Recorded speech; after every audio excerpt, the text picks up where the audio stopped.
Сәлем достар, бүгін сіздермен синнабон жасаймыз. Ең алдымен жылы сүтке шекерімізбен ашытқыны салып, 15 минутке қойып қоямыз.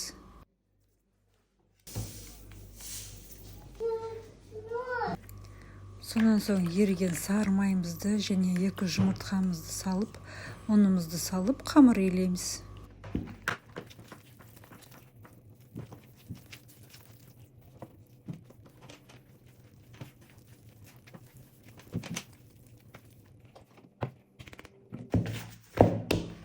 Қамырды жылы жерге 1 сағатқа қойып қоямыз.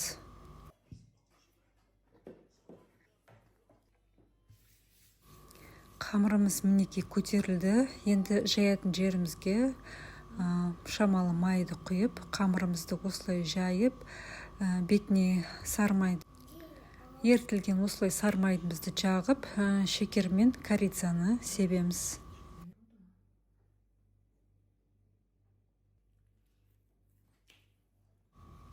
Осылай бір келкі орап алып, бәрін бірдей етіп кесіп аламыз.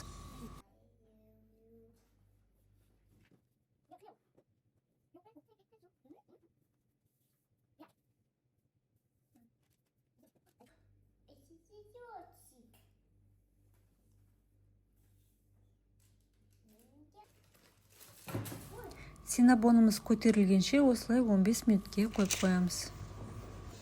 Духовкаға 170 градусте 30 минутқа жібереміз. Енді бетіне креміне кірісеміз. Креміне бізге творожный сыр, сливки және қант ұнтағы қажет болады. Осылай миксерлеп аламыз да, барлығын бетіне жағып шығамыз.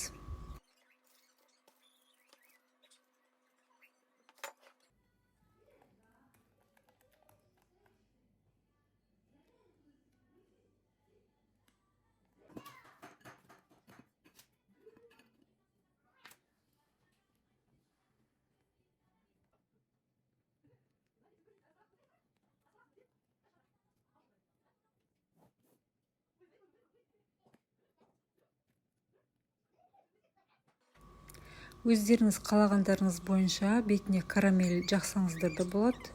Менде үйде өзімде кішкене қалған карамельді осылай жағып шықтым. Ас болсын.